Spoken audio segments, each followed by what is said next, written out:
बिस्मिल्लाहिर्रहमानिर्रहीम। अस्सलाम वालेकुम स्टूडेंट्स। हम माइक्रोबायोलॉजी का लेक्चर स्टार्ट करने लगे हैं। हमने अपना टॉपिक जो है ना स्टेरिलाइजेशन का स्टार्ट किया हुआ था। ऐसे ही है ना, स्टेरिलाइजेशन का हमने अपना टॉपिक स्टार्ट किया हुआ था जिसमें हमने मुख्तलिफ मेथड पढ़े थे स्टेरिलाइजेशन के। स्टेरिलाइजेशन मीन्स कि हमारा कोई भी प्रोडक्ट है, हमारी कोई भी सब्सटेंट है, कोई भी हमारी प्रिपरेशन है, हमने उसको बैक्टीरिया से, जरासीम से किस तरह से उसको प्रोटेक्ट करना है, जरासीम को किस तरह किल करना है। तो ये जो मेथड होता है उसको हम स्टेरिलाइजेशन कहते हैं। तो स्टेरिलाइजेशन के अंदर हमने हीट स्टेरिलाइजेशन का पहले मेथड पढ़ा था। तो आज हमारा जो टॉपिक है वो है moist heat sterilisation. Moist heat sterilisation means, इसका मतलब ये होता है कि डायरेक्ट हम हीट नहीं करते। पहले हमने डायरेक्ट हीट में ये पढ़ा होता, जैसे कोई चीज है, आपने बर्नर ऑन किया, ठीक है, आपने उसको डायरेक्ट उसके ऊपर आग के ऊपर जला दिया। अब जिस तरह ये होता है कि समटाइम जिस तरह हमारे पास कुछ सीजर वगैरह होती है सर्जिकल, ठीक है, या कोई हमारे पास इस तरह की कोई स्पैचुला वगैरह होते हैं, तो हम लैब में काम करने के दौरान क्या करते हैं कि हम डायरेक्ट बर्नर ऑन करते हैं, उसके ऊपर हम उसको थोड़ी देर के लिए हीट करते हैं, तो वहां से जरासीम किल हो जाते हैं, तो बाद में हम उसको यूज कर लेते हैं। तो वो हमारे पास डायरेक्ट ड्राई हीट होता है। अब जो मोइस्ट हीट होता है, इसका मतलब होता है इसमें हम डायरेक्ट आग के ऊपर अपने किसी भी चीज को रख के उसको स्टरलाइज नहीं करते, बल्कि मुख्तलिफ ऑपरेटर्स होते हैं। जिस तरह इसमें ऑटोक्लेव आ जाएगा, जिस तरह वाटर बाथ आ जाता है हमारे पास, ठीक है, ये सारी चीजें होती हैं जो इनडायरेक्ट हीट हो रहे होते हैं। इसके अंदर मीन्स हम अपने प्रोडक्ट वगैरह को इसके अंदर रखते हैं। तो सबसे पहले हम देखते हैं कि मोइस्ट हीट स्टरलाइजेशन क्या होती है। It is the most reliable method of sterilization because in the presence of moisture, bacteria are destroyed at a considerable low temperature rather than dry heat. अब वो क्या कहते हैं कि मोइस्ट, जैसा कि नाम से शो है, उसका मतलब है मॉइस्चर की मौजूदगी में, नमी की मौजूदगी में वहां पे जो बैक्टीरिया होते हैं उनको हमने डिस्ट्रॉय करना होता है, किल करना होता है। जो हमारे पास मॉइस्चराइजेशन का मेथड होता है, ये ज्यादा काबिल यकीन है, रिलेबल मेथड होता है, क्योंकि मॉइस्चर की मौजूदगी में बैक्टीरिया जो होती हैं वो किल हो जाती हैं, और टेम्परेचर हमने वहां कम रखा होता है, ठीक है, लेकिन बैक्टीरिया फिर भी किल हो जाते हैं as compared to dry heat के निस्बत। इसकी मैकेनिज्म क्या है, किस तरह से अब मॉइस्चर की मौजूदगी में, यानी कि कम टेम्परेचर की मौजूदगी में बैक्टीरिया किल होते कैसे हैं। इसमें बेसिकली क्या होता है कि by this method the macro organism are destroyed by denaturizing and coagulation of some of the essential protein present in the macro organism. अब इस तरीके में क्या होता है कि जितना भी मैक्रो ऑर्गेनिज्म होते हैं जिसमें बैक्टीरिया वगैरह होते हैं, तो उनके अंदर कुछ लाजमी प्रोटीन होती हैं जो उनके स्ट्रक्चर को बनाने में, उनकी ग्रोथ के लिए जरूरी होते हैं। तो जब हम मॉइस्चराइजेशन के मेथड के अंदर उन्हीं बैक्टीरिया वगैरह को किल करने के लिए जो भी अपना प्रोडक्ट हम उस किसी भी ऑटोक्लेव में फॉर एग्जांपल हम रखते हैं, तो वहां पे जो हमारी जो मॉइस्चर होती है वो बैक्टीरिया के अंदर मौजूद जितना भी प्रोटीन्स होती है उसको डीनेचर कर देती है। डीनेचराइजेशन मींस कि उसकी ब्रेक डाउन कर देती है, उसकी स्ट्रक्चर को चेंज कर देती है प्रोटीन्स की। And coagulations, coagulation means complex structure बना देती है प्रोटीन्स के अंदर। जितनी प्रोटीन्स क्या होती है, हमने पढ़ा था कि sequence of amino acid is called proteins, mean amino acid आपस में मिलकर प्रोटीन्स बना देते हैं, तो वो एक तरतीब से जुड़े होते हैं। उनकी जो वो तरतीब होती है, जो उनकी स्पेसिफिक शेप होती है, वो उसको डिस्ट्रॉय कर देती है। डीनेचराइजेशन मींस उसकी प्रोटीन्स की स्ट्रक्चर के अंदर जो है ना वो चेंजेस कर देती है। कोएगुलेशन मींस वहां पे कम्प्लेक्स बना देती है, जिसकी वजह से जो लाजमी प्रोटीन्स होते हैं बैक्टीरिया के अंदर, जब वो डिस्ट्रॉय हो जाती हैं, प्रोटीन डिस्ट्रॉय होंगी तो मीन्स के बैक्टीरिया किल हो जाते हैं, बैक्टीरिया भी डिस्ट्रॉय हो जाते हैं। तो आपने ये मैकेनिज्म याद रखनी है कि by moist heat sterilisation microorganism जो होते हैं वो डिस्ट्रॉय होते हैं डीनेचराइजेशन के थ्रू, मीन्स उनकी जो प्रोटीन्स होते हैं उनकी शेप चेंज हो जाती है। एंड कोएगुलेशंस के थ्रू, कोएगुलेशन मींस उनके अंदर कम्प्लेक्स स्ट्रक्चर बन जाती हैं। तो इसी तरह मैक्रो ऑर्गेनिज्म के अंदर जितना भी प्रोटीन्स होती हैं, जब हम उनको डिस्ट्रॉय कर देते हैं तो मैक्रो ऑर्गेनिज्म ऑटोमेटिक किल हो जाते हैं। अब इसके लिए क्या एडवांटेजेस एंड डिसएडवांटेजेस क्या है। Microbes are killed more effectively, क्योंकि अब जब प्रोटीन्स बेसिकली मैक्रोब्स की स्ट्रक्चर को मेंटेन कर रही होती हैं, उनको जिंदा रहने के लिए जरूरी होती हैं, जब हम प्रोटीन्स को ही किल कर देते हैं तो सारे के सारे बैक्टीरिया जो होती हैं वो मर जाते हैं बहुत अच्छे तरीके से। दूसरा ये है कि ampoules are readily destroyed by this method. जितना भी हमारे पास अम्प्यूल्स होते हैं वो गिलास के बने होते हैं ना, शीशे के बने होते हैं, तो अगर हम उनको डायरेक्ट हीट पे गर्म करते हैं तो वो ब्रेक डाउन हो जाती है। इसीलिए हम अपने अम्प्यूल्स को हमेशा जो होती है मोइस्ट हीट के थ्रू स्टेरिलाइज करते हैं। तीसरी चीज ये होती है कि bulk quantities surgical dressing and surgical instrument are effectively sterilise. जितना भी हमारी सर्जिकल ड्रेसिंग होती है, ठीक है, जितना भी सर्जिकल इंस्ट्रूमेंट होते हैं, उन तमाम को हम ऑटोक्लेव के थ्रू स्टरलाइज करते हैं, बल्क मीन ज्यादा क्वांटिटी के अंदर, क्योंकि ऑटोक्लेव इतना बड़ा होता है ना, उसके सेम टाइम उसके अंदर हजारों थाउजेंड 2000 तक के 5-5 हजार के इवन बैच एक ही टाइम में स्टरलाइज हो सकते हैं, अगर बड़ी बड़ी इंडस्ट्रियों में जो बड़े बड़े ऑटोक्लेव होते हैं। उसके बाद इसका डिसएडवांटेजेस क्या है मोइस्ट हीट का, इसका जो सबसे अहम एक मतलब नुकसान है वो ये होता है कि जो हमारे थर्मोलिबाइल प्रोडक्ट होते हैं, थर्मोलिबाइल का मतलब होता है ऐसे प्रोडक्ट जो हीट के ऊपर डिस्ट्रॉय हो जाते हैं फौरी तौर पे, तो उनके लिए हम उनको स्टेलाइज नहीं कर सकते, और जो हमारे ऑइंटमेंट्स वगैरह होती हैं उनको भी हम स्टेलाइज नहीं कर सकते, क्योंकि ऑइंटमेंट के अंदर हमने जितना भी अपने उसके अंदर हमने फैट्स ऑयल वगैरह यूज किया होता है, तो वो वहां पे ना मेल्ट हो जाता है, तो इसीलिए हम ऑइंटमेंट्स और अपने थर्मोलिबाइल सबस्टेंट को इस तरीके से स्टेलाइज नहीं कर सकते। थर्मोलिबाइल मीन जो हीट के ऊपर फौरी तौर पर मेल्ट हो जाते हैं, डिस्ट्रॉय हो जाते हैं, डिकम्पोज हो जाते हैं। अब जो मुइस्ट हीट के अंदर फर्दर हमारे पास 4 मेथड होते हैं मुइस्ट हीट में। पहला ऑटोक्लेव, दूसरा हीटिंग विद बैक्टीरियासाइड, बैक्टीरियासाइड मींस ऐसे केमिकल हम यूज करते हैं जो बैक्टीरिया को किल कर देते हैं।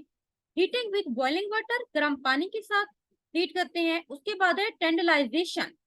तो पहला हम देखते हैं कि ऑटोक्लेविंग क्या होता है, ऑटोक्लेव में हम किस तरह से स्टेलाइज करते हैं अपने प्रोडक्ट को। Autoclave is an apparatus used for sterilization by steam under pressure।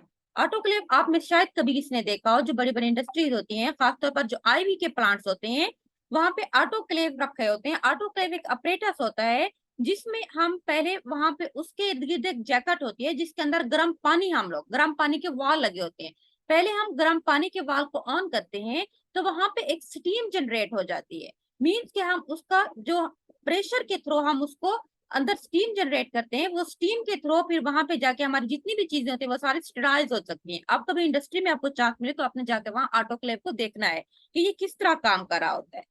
तो ऑटोक्लेव एक अपरेटस होता है जो कि अंडर प्रेशर जब हम स्टीम प्रोवाइड कर रहे होते हैं, गर्म पानी देते हैं, तो वो स्टीम में कन्वर्ट हो जाता है, तो उससे स्टरलाइजेशन होती है। Autoclaving is the process of heating in autoclave. अब ऑटोक्लेविंग लफ्ज यहाँ पे यूज होता है। ऑटोक्लेविंग से मुराद एक ऐसा प्रोसेस होता है जो कि हम ऑटोक्लेव के अंदर कोई भी अपना प्रोडक्ट रख के अंडर प्रेशर स्टीम के थ्रू उसको जो होती है डिस्टिलाइज करते हैं।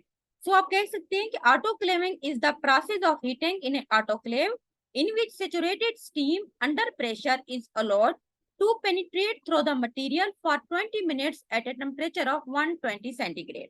ऑटोक्लेव के अंदर सबसे पहले आपने टेम्परेचर मेंटेन करना होता है, 121 सेंटीग्रेड के टेम्परेचर के ऊपर आपने 20 मिनट का टाइम लगाना होता है।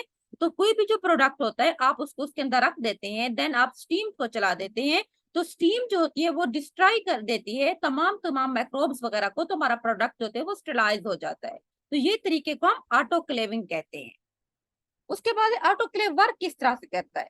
आमतौर पर ऑटोक्लेव जो होते हैं वहां पे स्टीम को हीटेड होती है, 121 का आपने टेम्परेचर रखना है या 134 का, अकॉर्डिंग टू प्रोडक्ट हमने टेम्परेचर सेट करना होता है। अगर ऐसे कुछ हमारे प्रोडक्ट हैं जो ज्यादा हीट के ऊपर स्टेलाइज होते हैं तो हम उनके लिए 134 सेंटीग्रेड का टेम्परेचर रखते हैं, और ऐसे जिनको कम टेम्परेचर पे भी जरासीम किल हो जाते हैं तो उनके लिए हम 121 का टेम्परेचर पहले सेट करते हैं। दूसरे नंबर पे हम क्या करते हैं, to achieve stability a holding time of at least 15 to 20 minutes. अब हमने जब टेम्परेचर के अकॉर्डिंग हमने टाइम सेट करना होता है। अगर हमने टेम्परेचर 121 सेंटीग्रेड जब लगाया होता है तो हमने वो टाइम जो होती है वो 15 से 20 मिनट का जस्ट टाइम हमने रखना होता है, इसमें हमारा कोई भी प्रोडक्ट है वो स्टेराइज हो जाएगा। लेकिन अगर हमने 134 का टेम्परेचर रखा हुआ है तो फिर हम मिनिमम 3 मिनट्स के ऊपर भी हमारा प्रोडक्ट जो होती है वो स्टेराइज हो जाता है। उसके बाद ये आपने याद रखना, ये एमसीक्यूज भी आ सकता है कि 15 से 15 मिनट्स कब आपने लगाना है, जब 121 का टेम्परेचर लगाना है। 3 मिनट उस वक्त लगाने हैं जब टेम्परेचर 134 का हमने एडजस्ट करना है।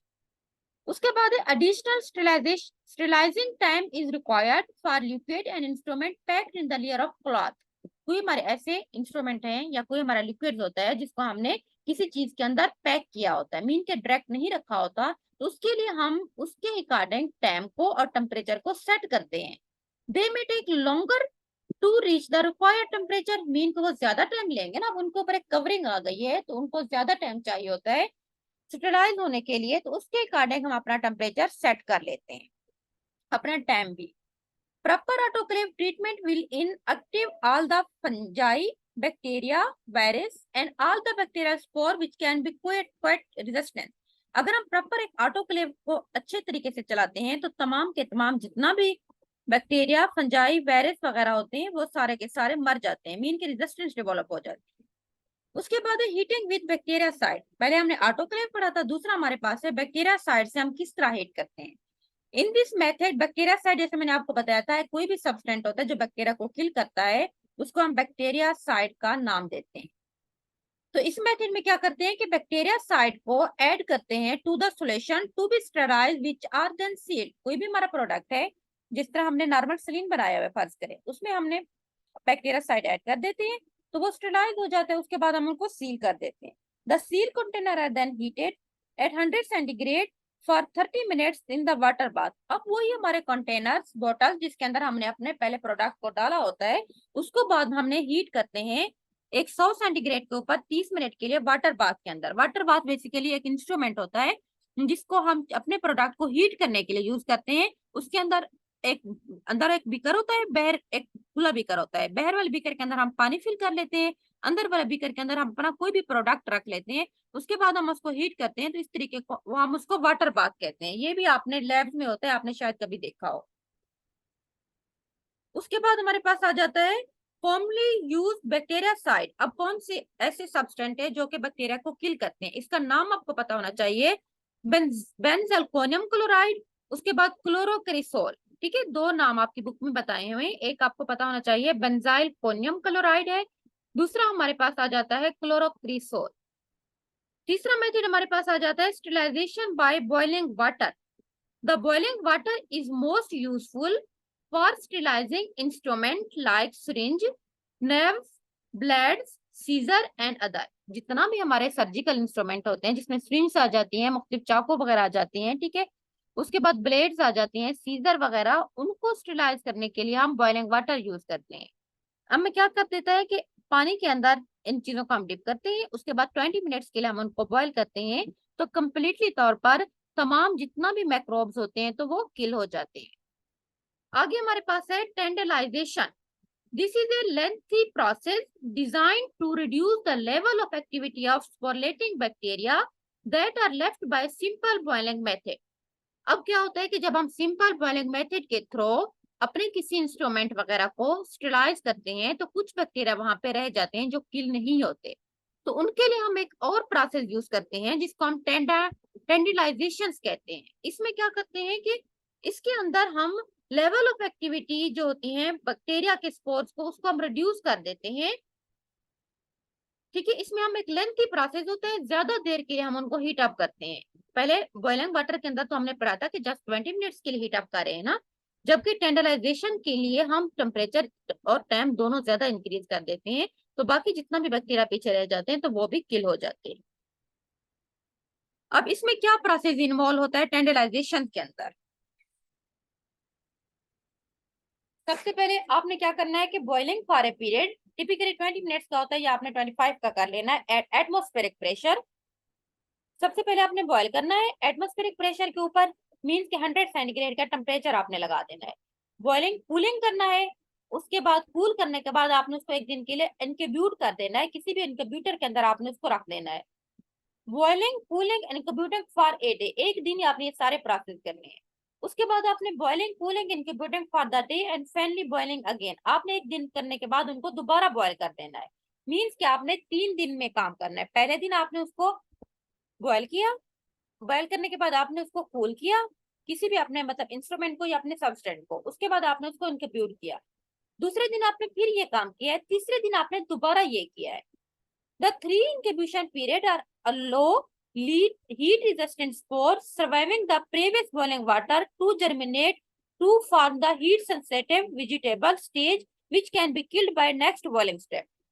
अब उन्होंने सिंपल इसमें ये बताया हुआ है कि जब आप 3 दफा इंक्यूबेशन के ऊपर उसको लगाते हो तो उसके अंदर जितना भी स्पोर्स होते हैं वो सारे के सारे क्या हो जाते हैं, किल हो जाएंगे। ठीक है,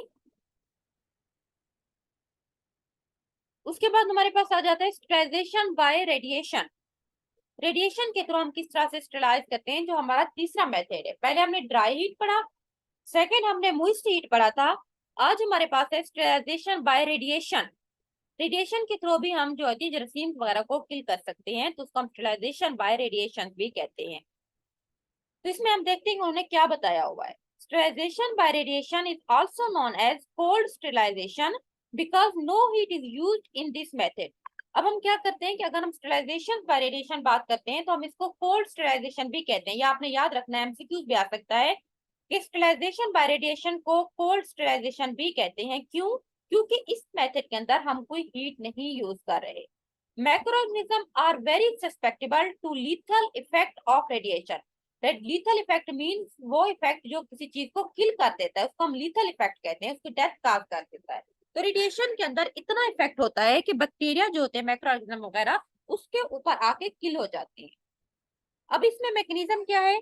by radiation alteration of chemical take place in the microorganism. जब भी जैसे ही हम रेडिएशन प्रोवाइड करते हैं तो मैक्रो ऑर्गेनिज्म के अंदर जितना भी केमिकल्स वगैरह होते हैं, उनके जितने स्ट्रक्चर्स वगैरह होती हैं, वो सारी की सारी चेंज हो जाती हैं with the formation of new compound which destroy the microbe. जैसे ही केमिकल्स चेंज होते हैं, कंपोजिशन चेंज होती है, तो नए केमिकल्स बनते हैं, नए प्रोडक्ट्स बनते हैं जो कि मैक्रोब्स को किल कर देते हैं। Vital structure of the cell such as nucleoproteins are destroyed by radiation which kill the microbes। वही बात जो मैंने आपको बार बार बता रही थी, बेसिकली जितना भी मैक्रोऑर्गेनिज्म होते हैं उनकी जो बेसिक स्ट्रक्चर होती है वो उसके अंदर न्यूक्लियस और प्रोटीन्स होती हैं, जिसको हम न्यूक्लियोप्रोटीन्स का नाम देते हैं। वो उनकी स्ट्रक्चर को, सब कुछ को मेंटेन रखती है। तो जैसे ही हम रेडिएशन प्रोवाइड करते हैं तो जो रेडिएशन बेसिकली जाके जो बैक्टीरिया की प्रोटीन्स होती हैं, न्यूक्लियर प्रोटीन्स, उनको डिस्ट्रॉय कर देते हैं। तो जैसे ही वो प्रोटीन्स, वो न्यूक्लिक न्यूक्लिक ठीक है, न्यूक्लियस वगैरह डिस्ट्रॉय हो जाते हैं, तो उनके डिस्ट्रॉय होने की वजह से बैक्टीरिया या मैक्रोब्स ऑटोमेटिक किल हो जाते हैं। आपने बस ये याद रखना है। उसके बाद इसके क्या एडवांटेजेस एंड डिसएडवांटेजेस है। एडवांटेजेस क्या होते हैं कि use in the preservation of food and parenteral containing antibiotics. हमारी जितना भी खुराक वगैरह होती है, फूड होती है, तो हम उसको रेडिएशन के थ्रू, जो बड़ी बड़ी फूड इंडस्ट्रीज वगैरह होती हैं, वो रेडिएशन के थ्रू उसको प्रिजर्व करते हैं। और उसके बाद जो प्रिंटरल मीन्स के जितना भी आईवी हमारी चीज है, दूसरा ईयर ड्रॉप्स, आई ड्रॉप्स, ठीक है, इंजेक्शन वगैरह जितना भी चीजें होती हैं, एंटीबायोटिक्स उसमें होते हैं, तो उसको हम इस तरीके से किल करते हैं।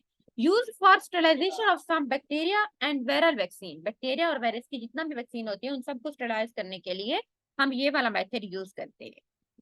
तीसरा आ जाता है कि no aseptic handling is required because sterilisation can be done after packing. Aseptic का मतलब होता है कुछ हमारे प्रोडक्ट होते हैं जिनको हम पैक करने के बाद स्टेरिलाइज नहीं कर सकते, वो डायरेक्ट वहीं पर स्टेरिलाइज होते हैं जहां पे वो बनते हैं, तो हम उसको एसेप्टिक स्टेरिलाइजेशन कहते हैं। यानी कि वो रूम जिसके अंदर हम इसी तरह के अपना कोई भी प्रोडक्ट बना रहे हैं, तो वो बैक्टीरिया से साफ, नीट एंड क्लीन होना चाहिए। लेकिन अगर हम रेडिएशन की बात करते हैं, तो क्योंकि जितना भी फूड हमारी पैक्ड फॉर्म में आती है ना, तो रेडिएशन से उसको पाक करने के बाद हम उनको दोबारा पैक करते हैं, ठीक है, पैक करने के बाद हम उनको उसमें से बैक्टीरिया को किल करते हैं। तो इसीलिए हमने स्टेरिलाइजेशन जो होती है पैकिंग के बाद करनी होती है, तो इसीलिए इसमें एसेप्टिक हैंडलिंग की जरूरत नहीं होती। मीन्स के पहले फूड को पैक करते हैं, ठीक है, या कोई हमारी एंटीबायोटिक्स वगैरह होती है, पैक करने के बाद हम उनको रेडिएशन प्रोवाइड करते हैं, तो इसीलिए हमें एसेप्टिक मेथड की जरूरत नहीं होती। अब इसके कुछ डिसएडवांटेजेस भी होते हैं। नुकसान क्या होते हैं? हाई कॉस्ट, रेडिएशन बहुत ज्यादा महंगी होती है। जिस तरह रेडिएशन थेरापी आपने सुनी होगी, कैंसर के पेशेंट के लिए खासतौर पर होती है, तो कितनी ज्यादा महंगी होती है, क्योंकि रेडिएशन जितना भी होते हैं, रेडिएटर्स होते हैं, बहुत ज्यादा कॉस्टली होते हैं। Radiation are harmful to the person operating. जाहिर सी बात है, रेडिएशन है तो हार्मफुल तो होगी। जो इंसान वहां पे काम कर रहा है, जो ऑपरेटर है, उसके लिए बहुत ज्यादा नुकसानदेह होती हैं। उसके अंदर सारे, उसके लीवर को डिस्ट्रॉय कर देती है, उसके बॉडी के ऑर्गन को डिस्ट्रॉय कर देती है। तीसरी चीज है, रेडिएशन में lead to change in colour, texture and solubility. जो भी हमारा फूड होता है, समटाइम ये भी हो सकता है कि वहां पे जो रेडिएशन होती है हमारे फूड का टेस्ट चेंज कर देती है, उसका कलर भी चेंज कर देती है। टेक्सचर मीन उसकी स्ट्रक्चर को, उसकी साख्त को चेंज कर देती है, उसकी अपीयरेंस को चेंज कर देती है, उसकी सोलिबिलिटी को भी चेंज कर सकती है। उसके बाद हम देखते हैं कि मेथड कौन से हैं, ठीक है, जो कि रेडिएशन में यूज हो सकते हैं। Method exact to sterilizing using radiation are. Radiation को यूज करते हुए जो हम मेथड यूज करते हैं स्टेरिलाइजेशन के लिए, वो कौन से हैं? इलेक्ट्रॉन बीम के थ्रू रेडिएशन प्रोवाइड की जाती है जो जाके आगे किल कर देती है हमारे माइक्रोब्स वगैरह को। एक्सरे, एक्सरे होती है, एक्सरे से आगे बीम वगैरह जाती है रेडिएशन। तीसरा गैमा रेज है, ये आपने सुना होगा सारा, गैमा रेज की रेडिएशन होती है। सब एटॉमिक पार्टिकल्स, तीसरा जो होता है इसमें एक नई अब टेक्नोलॉजी आई है कि सब एटॉमिक पार्टिकल्स होते हैं वो बेसिकली जाके किल्स करती है। तो आपने इन चीज के नाम याद रखने हैं, ठीक है, कि रेडिएशन अगर हम यूज कर रहे हैं किसी भी अपने प्रोडक्ट को स्टरलाइज करने के लिए तो उसके लिए हमने मेथड यूज करते हैं इलेक्ट्रॉन बीम से हम उसको किल करते हैं माइक्रोब्स को, एक्स रे हम प्रोवाइड करते हैं उससे बैक्टीरिया वगैरह किल हो जाते हैं, हम गैमा रेज यूज करते हैं, हम सब एटॉमिक पार्टिकल्स को भी यूज करते हैं। ठीक हो गया। आगे हमारे पास है केमिकल मेथड ऑफ स्टरलाइजेशन, ये हम कल पढ़ेंगे। अब हमने जो अपना टॉपिक एंड किया है मैं एक दफा दोबारा आप लोगों को रिवाइज करा देती हूँ। हम basically physical method of sterilisation पढ़े थे, ठीक है। स्टरलाइजेशन का जो हमारा टॉपिक है मैं वहां से स्टार्ट में जाती हूँ। सबसे पहले आपको स्टरलाइजेशन की डेफिनेशन पता होना चाहिए और डिसइंफेक्शन इसकी, इन दोनों में क्या फर्क है। उसके बाद हमने मेथड ऑफ स्टरलाइजेशन की बात की थी। तो बेसिक तीन जो मेथड हैं जो मोस्ट कॉमन यूज होते हैं, फिजिकल मेथड, सेकेंड हमारे पास आ जाता है केमिकल मेथड, और थर्ड हमारे पास आता है मैकेनिकल मेथड। अभी हमने जितना भी पढ़ लिया था हमारे पास था फिजिकल मेथड ऑफ स्टरलाइजेशन, जिसमें हमने ड्राई हीट को डिस्कस किया, मोइस्ट हीट को डिस्कस किया था, स्टरलाइजेशन बाय रेडिएशन। उसके बाद हमारे पास सेकंड केमिकल में गैसियस है और डिसइंफेक्टेंट के थ्रू स्टरलाइजेशन करते हैं, मैकेनिकल के अंदर फिल्ट्रेशन होता है। तो फिजिकल मेथड में हमने ड्राई हीट पहले डिस्कस किया था, ये क्या होती है, इसके क्या फायदे हैं, क्या इसके नुकसान है, और इसमें कौन कौन से मेथड होते हैं। उसमें further flaming, hot air oven था, ठीक है। उसके बाद इंसिनेशन था। आज जो हमने अपना टॉपिक पढ़ा था मोइस्ट हीट स्टरलाइजेशन के अंदर हमने पढ़ा था कि पहले मोइस्ट हीट स्टरलाइजेशन होता क्या है, इसकी मैकेनिज्म क्या है, इसके क्या फायदे और इसके क्या नुकसान है। मेथड इसमें कौन से थे, हमने ऑटोक्लेव को डिस्कस किया था, हीट बाय बैक्टीरिया साइड हमने डिस्कस किया था। उसके बाद हमने heating with boiling water discuss किया था, और टेंडलाइजेशन। ये सारे मेथड आपको पता होना चाहिए वर्क किस तरह से करते हैं, इनके क्या प्रिंसिपल है। उसके बाद हमने स्टरलाइजेशन बाय रेडिएशन में पढ़ा था कि ये होती क्या है, मैकेनिज्म क्या है, इसके क्या फायदे, क्या इसके नुकसान है, इसमें मेथड कौन से हैं। एक्सरे बीम है, आपको बस मेथड के नाम पता होना चाहिए, एक्सरे है, ठीक है, गैमा और सब एटॉमिक। कल हम इंशाल्लाह आगे डिस्कस करेंगे केमिकल मेथड ऑफ स्टरलाइजेशन। तो आज का इतना ही काफी है। आप लोगों में से किसका कोई क्वेश्चन